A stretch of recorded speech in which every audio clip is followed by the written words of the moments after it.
కళ్ళు అందంగా, ఆకర్షణీయంగా, ఆరోగ్యవంతంగా ఉండాలని ప్రతి ఒక్కరూ కోరుకుంటూ ఉంటారు. అయితే కొంతమంది కళ్ళు మాటిమాటికి ఎర్రబడుతూ ఉంటాయి. అసలు ఈ కళ్ళు ఎర్రబడే సమస్య రావడానికి కారణాలు ఏమిటంటారు? శరీర తత్వాలలో పిత్త శరీర తత్వం కలిగిన వాళ్లకు ఎక్కువగా కళ్ళు ఎర్రబడే సమస్య ఎదురవుతూ ఉంటుంది. ఇంకా ఈ పిత్తం అంటే వేడి శరీరం కలిగి ఉన్న వాళ్లకు ఎప్పుడూ కళ్ళు ఎర్రగా ఉంటాయి. ఇది సాధారణంగా కనబడే లక్షణం. ఇంకొంతమందికి నిద్రలేమి అంటే సరిపడినంత నిద్ర లేకపోయినా, బడలిక ఎక్కువైనా, శ్రమ ఎక్కువైనా, చలిగాలు కానీ లేకపోతే వేడి గాలుల్లో బాగా ఎక్కువగా తిరిగినా, ఇంకా త్రాగుడు అలవాటు ఉండే వాళ్లకు ఈ యొక్క సమస్య ఎక్కువగా ఉంటుంటుంది. కళ్ళ మంటలు ఎక్కువ అవడం, కనురెప్పులు అస్తమానం ఆరుస్తుండాలని చెప్పి అనిపించడం, కళ్ళల్లో నీటి శాతం తగ్గిపోవడం. ముఖ్యంగా చూడండి, కొంతమందికి కళ్ళల్లో నీటి శాతం తగ్గిపోయినట్లయితే ఎంతసేపు కళ్ళు మూసుకోవాలనిపిస్తుంటుంది. అసలు ఇలా కళ్ళు కొంతసేపు తెరిచి ఉంచలేరు. అస్తమానం మూసుకోవాలి, లేదా ఏదైనా ద్రవ పదార్థం వేయాలనిపిస్తుంటుంది. లేకపోతే కళ్ళు ఇలా తీయడానికి మూసుకోవడానికి కూడా కష్టంగా ఉంటుంది. ఎందుకంటే కనురెప్పల కింద సరైన ద్రవ పదార్థం లేకపోతే, కంటి గుడ్డు మీద సరైన ద్రవ పదార్థం లేకపోతే తీయడం, మూసుకోవడం ఇవన్నీ కష్టంగా అనిపిస్తుంటుంది. అలాంటి పరిస్థితుల్లో ప్రమాదకరంగా భావించాలి. మరి మీరు ఇప్పుడు చెప్పిన ఈ సమస్యలన్నీ రావడానికి కారణాలు ఏమిటంటారు? ఎప్పుడైనా సరే మన శరీరంలో కళ్ళు కానీ, ముక్కు కానీ, చెవులు కానీ, నాలుక కానీ, పెదవులు కానీ వీటిలో ఏదైనా తేడాలు ఉన్నట్లయితే శరీరంలో ఇతర రోగాలు ఉన్నాయని అర్థం. అంతేగాక మన ఆహార విధానాలు, జీవన విధానం సక్రమంగా లేకపోవడం, రాత్రిపూట కావలసినంత విశ్రాంతి లేకపోవడం వల్ల ఈ యొక్క సమస్య ఎదురవుతుంటుంది. కనుక వీలైనంత వరకు జీవన విధానం మార్చుకొని, ఆహార విధానాలను మార్చుకుంటే ఈ సమస్య మళ్ళీ రాకుండా కాపాడుకోవచ్చు. ఈ కళ్ళు ఎర్రబడకుండా ఉండటానికి ఎటువంటి జాగ్రత్తలు తీసుకోవాలండి? జాగ్రత్తల్లో శరీర తత్వాన్ని అనుసరించి చేయాల్సి ఉంటుంది. వాత శరీర తత్వం కలిగిన వాళ్ళు నిత్యం తైలంతో మర్దన చేసుకోవడం, తైలాన్ని లోపలికి తీసుకోవడం, అలాగే కారం, పులుపు, ఉప్పు ఇలాంటివి ఎక్కువగా తీసుకోకుండా మంచి మధురమైన పదార్థాలు, తీయటి పదార్థాలు ఎక్కువగా తీసుకోవడం, ఇలా చేస్తున్నట్లయితే ఈ వాత శరీరం తత్వం ఉన్న వాళ్ళకి ఈ సమస్య రాకుండా కాపాడుకోవచ్చు. ఇక పిత్త శరీర తత్వం ఉండే వాళ్ళకి ఎప్పుడూ వేడి చేసే గుణం ఉంటుంది కనుక చలవ చేసే ఆహార పదార్థాలు ఎక్కువగా తీసుకోవాలి. ఇక కఫ శరీర తత్వం కలిగిన వాళ్ళు తప్పనిసరిగా శారీరక శ్రమ అనేది తగినంత మాత్రమే చేసుకోవాలి. అతిగా చేసినా కూడా వీళ్ళలో శరీరంలో వేడి ఎక్కువయ్యి ఒక్కొక్కసారి కళ్ళల్లో మంటలు రావడం, కళ్ళు ఎరిపెక్కడం అనే సమస్య ఎదురవుతుంది. ఆయుర్వేద ఔషధం ఏ విధంగా తయారు చేసుకోవాలో వివరిస్తారండి? నిత్యం కాటుక పెట్టుకోవడం.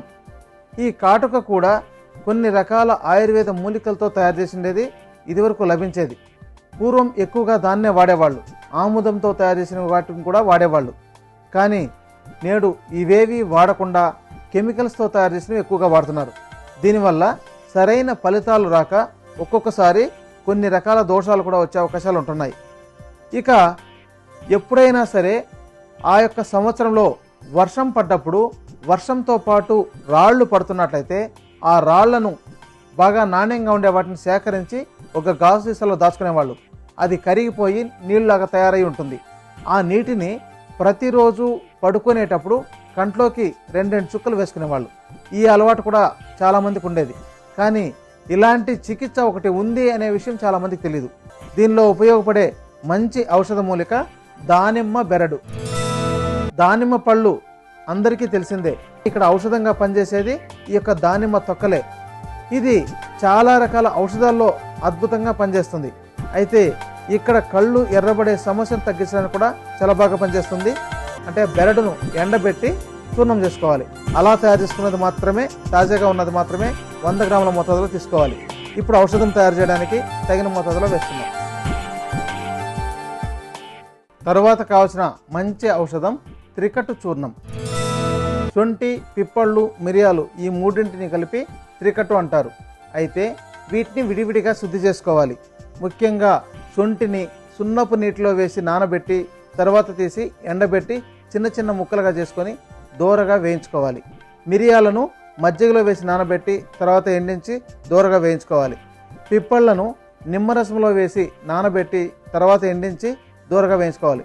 ఇలా వేయించుకున్న తర్వాత మూడింటిని సమాన మోతాదులో తీసుకొని చూర్ణం తయారు చేసుకొని ఆ చూర్ణాన్ని ఉపయోగించుకోవాలి. అలాంటి చూర్ణం 25 గ్రాముల మోతాదులో తీసుకోవాలి. ఇప్పుడు ఔషధం తయారు చేయడానికి తగిన మోతాదులో వేస్తున్నాం. తర్వాత కావాల్సిన మంచి ఔషధం దాల్చిన చెక్క. దాల్చిన చెక్కను చిన్న చిన్న ముక్కలుగా విరగ్గొట్టి మీరు కొద్దిగా వేపుడు చేసుకోండి. వేడయ్యేటట్టు చేసుకుంటే చాలు. దీన్ని 12.5 గ్రాముల మోతాదులో తీసుకోవాలి. ఇప్పుడు ఔషధం తయారు చేయడానికి తగినంత మోతాదులో వేస్తున్నాం. దీని తర్వాత కావాల్సిన మంచి ఔషధం పటిక బెల్లం. పటిక బెల్లం లేదా తాటి కలకండ అయినా సరే తీసుకోవచ్చు. దీన్ని 60 గ్రాముల మోతాదులో తీసుకోవాలి. బాగా చూర్ణం చేసుకొని ఇక్కడ ఔషధాన్ని కలుపుకోవాలి. ఇప్పుడు ఔషధం తయారు చేయడానికి తగినంత మోతాదులో కలుపుతున్నాం. ముందుగా ఈ మొత్తం చూర్ణాలను బాగా కలుపుకోవాలి. చూడండి, ఈ విధంగా మొత్తం కలుపుకొని ఒక డబ్బాలో దాచుకొని రోజు ఉపయోగించేటప్పుడు ఉదయం సాయంత్రం ఆహారానికి ముందు 1 స్పూను చూర్ణాన్ని తగినంత దేశీయ ఆవు నెయ్యి కలిపి ఉపయోగించుకోవాలి. దీన్ని తయారు చేసుకుని ఒక డబ్బాలో ఉంచుకొని నిత్యం ఉపయోగించుకోండి, తొందరగా తగ్గిపోతుంది.